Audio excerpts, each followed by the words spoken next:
Yo, what's good, YouTube? Y'all know me. It's your boy, Mac Deezy, back up in there. And today, I'm bringing you a little bit of the Sony lineup. Now, I had heard from somebody the other day, and I will probably link your name right here. And heard from them that they was like, okay, so I'm talking about the mid-range speakers, you know, those LGs like the one you see in the back there, like the JBL that you see in the back over here in a moment, you know, like a few others, you know, that are out there that kind of give me some good tunes, that good volume, that good area. And then I also brought in things like the UNTs, which are more like those mid-price range. You got the AOMAs and a few others or whatever that I was throwing out there. And they were like, what about the Sony, man? You got to pull out that XB41. All right, so I've had the 20, the 21, that 10 on the channel before. I don't think I've actually had the 41 on the channel. So I went ahead and got a brand new one. And actually, I got this on Amazon. They were having like a 1-day discount sale. It's normally like, you know, it's somewhere in the 240, 248 range. It was down to 10 something. And then I got it with some other discounts or whatever down to like 89 bucks. So, you know, it was just a steal. I had to pick it up. This one here. So you got the Sony XB41 on deck. We're about to check this out. Let's go ahead and jump in the box, see what we got. Now, before we do any of that, I wanted to go ahead and give a little bit of the information that comes through. On this particular unit, your sounds, they do add that extra bass. Your speakers are 2.28 inches. The weight on this bad boy is 3 pounds, 5 ounces. It does have NFC, hands-free functionality, 4.2 Bluetooth. The supporting codecs are the SBC, the AAC, the LDAC. The interface of this bad boy is stereo mini jack in. That's your 3.5 millimeter. You got your USB-A terminal. That's the DC out only, it says. And the micro USB DC in, which to me, that means that this bad boy should be able to charge your phones or other devices. So let's go ahead and pull these to the side a little bit. Giggity. Go ahead and pull this up. Giggity again. And see what we got over this box situation here. All right, so it's giving you your IPX, it's actually IP67, letting you know this is Fiestable. I don't know what that's for. You got your 24-hour battery life, you got your live sound, you got your party booster, you got your left and right channel capability, and of course, I believe that there may be an app for that. So what we'll do is go ahead and jump in the box here real quick, see what we got. All right, actually, just cut that tape earlier, so here we go. So let's go ahead and pull this out. Sorry about that. Here is the unit itself. It is a pretty sizable unit. The XB41 as comparison to the XB21, as you can see. That's why I wanted to bring this down so you can see that comparison. Boom. The LEDs on this is more of just like one at the top and like one at the bottom type of deal. I think the LEDs on this are a little bit more pronounced, so we'll see when we put that on. Also inside of the box, you get a box inside a box inside a box. What up, though? So we're gonna open that in a minute. Styrofoam is all that's really left in there, so you guys can check that out. On the back here, there is just some information that you normally see with Sony. That includes your waterproof and dustproof, telling you about that. Your live sound, your tap and express your sound, and lighting, wireless party chains up to 100, USB power port for smartphones, and blah, blah, blah. So let's go ahead and see what came in this extra box. As you know, I love boxes inside of boxes inside of boxes. And inside of this extra box, we got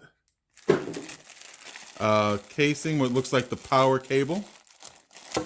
And that power cable looks like a proprietary pin as opposed to like a micro USB. So that is to charge this bad boy up. I don't know if it's shipped with any power, so we will check that out. Go ahead and pull this off. Just looking around the unit real quick, it's got a pretty decent stand as opposed to these 4 little feet that you see on the 21, which I completely hated. Around the sides here. Okay, here is that big extension. Okay, so you've got the... Okay, so DC in actually does give you the 2 options. You have the proprietary and you have the micro USB. You also have that USB out as well as the 3.5 millimeter in. You have your add here for you to add or to link multiple joints together. You have your battery, and you have your WPG as well button right here. So let's go ahead and try to power this bad boy on. See if we got any juice. On the top where the button placement is, you have your power. There you go. Right into that Bluetooth mode. You got your live button, you got your NFC, you got your plus, your minus, and your play pause. So we'll go ahead and set this bad boy down right there. There you go. We got some good solid look to it. Boom. Let's go ahead and try to get this linked up. It'll just take a brief moment, guys, hopefully. We'll go to our settings, Bluetooth, and see if it's at the bottom here. At the very bottom, excuse me, we are not showing that LG. I'm sorry, I'm showing the LG right now, not the Sony. Give it one more moment. I guess we gotta press that Bluetooth button there. Is that a Bluetooth button? Okay, so it says pairing right there. It says that it's in Bluetooth mode. So let me go ahead and check the device again just to see if it will show up now. You know how Sony be difficult sometimes, and it looks like it's trying to be difficult for me this time. So I'm gonna press pause, try to figure out what's going on here. I'll be right back in there, all right, y'all? All right, we're back in there. You actually had to hold down the power button, of course, to get into that Bluetooth pairing mode. Here we go. There it is. And you hear that normal Sony sound. Trying to get their, I guess, their proprietary sound. And let's take it to YouTube. We're going to do our usual NEFX joint. Let me just focus in on that right there, because for some reason it was trying to focus in on all the different other speakers in the background there. Sorry about that, y'all. But we're going to go with that NEFX Fight Back. And here we go. Let me turn the volume all the way up. All right. Woo. Here we go, 100%. You're never gonna make it, you're not good enough. There's a million other people with the same stuff. You really think you're different, man, you must be kidding. Think you're gonna hit it, but you just don't get it. It's impossible, it's not probable, you're irresponsible. Too many obstacles, you gotta stop it, yo. You gotta take it slow, you can't be a pro. Don't waste your time no more. Who the fuck are you to tell me what to do? I don't give a damn if you say you disapprove. I'm gonna make my move, I'm gonna make it soon. And I'll do it cause it's what I wanna fucking do. Cause all these opinions and all these positions, they come in millions. They blocking your vision, but no, you can't listen. That shit is all fiction, cause you hold the power as long as you're dreaming.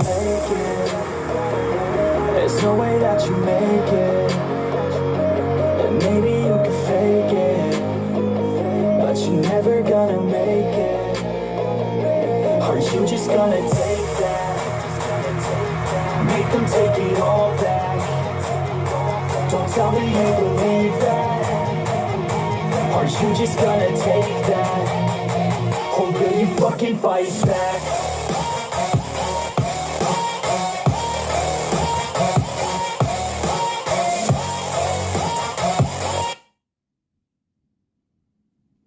Okay, so as I expected, that is a very well-balanced speaker.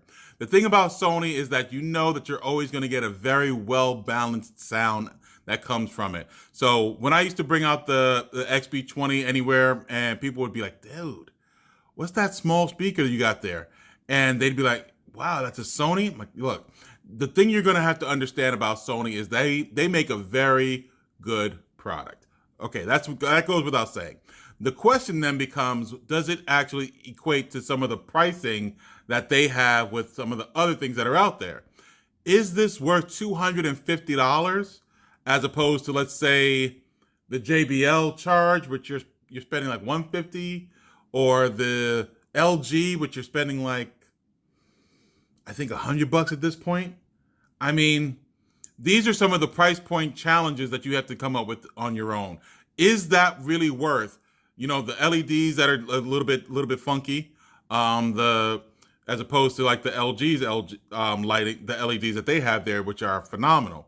The actual IP67 as opposed to the IPX7 on the JBL. The battery life on that one as opposed to the battery life on, like, these are the certain things that you have to come up with. So it sounds like to me that we got to do a battle, that we got to do a challenge, and I'm going to do a one-on-one for each of these different types that are out there. I'm going to throw in the Unts in there. I'm going to throw in the AOMAs in there. I'm going to throw in all the different little ones that I have that are in that mid-range, the price range, and we're going to put them all in a sequential order and battle it out. It sounds like we may have to have a tournament style with 8 or so speakers coming down to who's the champ. What do you guys think? Let me know down in the comments below if I should do a tournament-style championship for that mid-range speaker. And while you're down there, you might as well go ahead. Give me them thumbs, yo. Give me them thumbs. And hey, always be the hero in your story, not the villain in someone else's. Peace.